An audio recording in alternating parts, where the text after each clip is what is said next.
Hi guys and welcome back. In this video we're going to be looking at using the Chrome driver with our project instead of the requests module.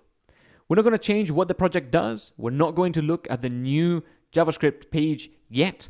We're just going to use Chrome in here so that we get accustomed to using it, and then we will move on to the new page. The first thing we have to do is to get the Chrome driver. So we're going to do from Selenium import WebDriver. We're no longer going to need requests because the WebDriver is going to be doing the requesting. So we no longer need that. Next, we're going to actually launch Chrome. So we're going to do, say, something like Chrome equals WebDriver.Chrome. And here we're going to pass in the executable path. And that's going to be the path to where your Chrome driver program is. In my case, it's in USR local bin Chrome driver. But if you've put it somewhere else, then make sure that you put the correct path there. And if you're on Windows, make sure that you put the .exe there if it's on the file name. That will actually launch Chrome. And it will give you this Chrome variable that you can use to interact with it. So now, instead of making this request here to get the HTML content, we're going to say chrome.get, and then we're going to go to http://quotes.toscrape.com.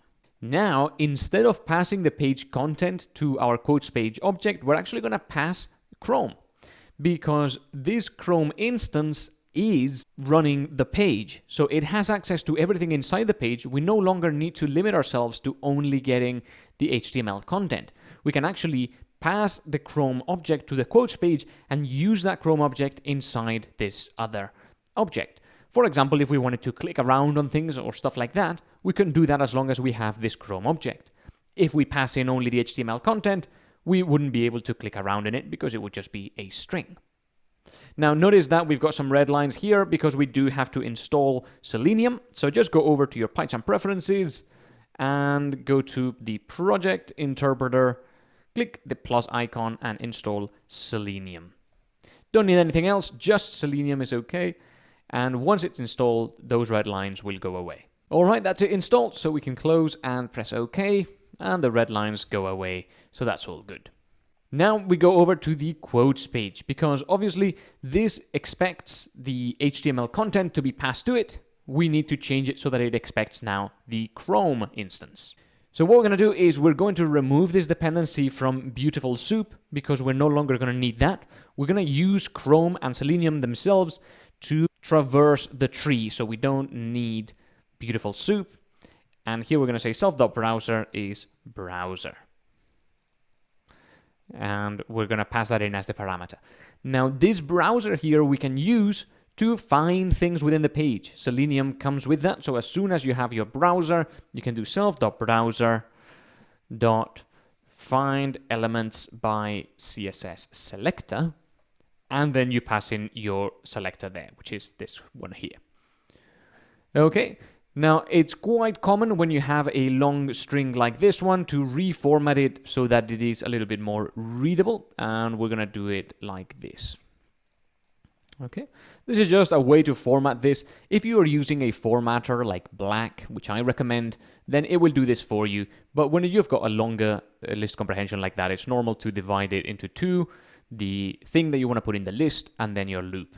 And then, of course, anything else can also be in there. Okay, now that we have our quotes, and again, this is just going to do the exact same thing, only instead of using Beautiful Soup, we're using the browser. We do have to go over to the quote parser and make these changes as well. Instead of select one, what we're going to have to do is, again, find element by CSS selector. Notice that in the quotes page, we did find elements by CSS selector. Here we only want one, so it is find element by CSS selector. Instead of .string, it is .text if you're using Selenium.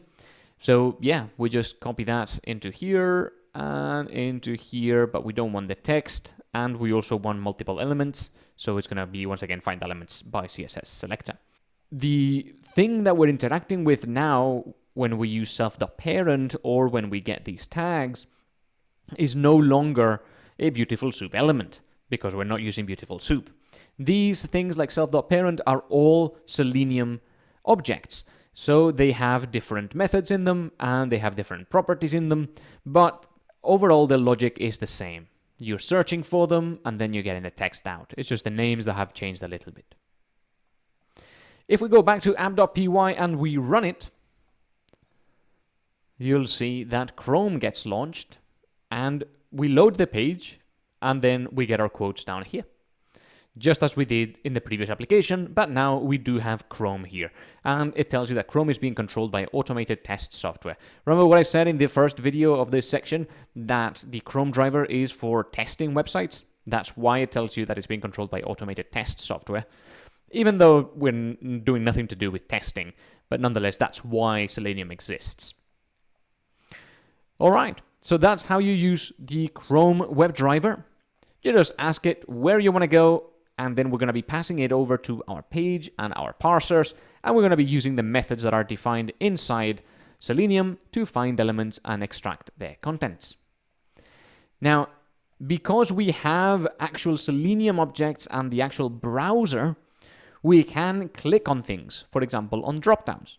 So we're going to start looking into how to do that in the next videos as we move over to the new page that uses JavaScript. I'll see you in the next video.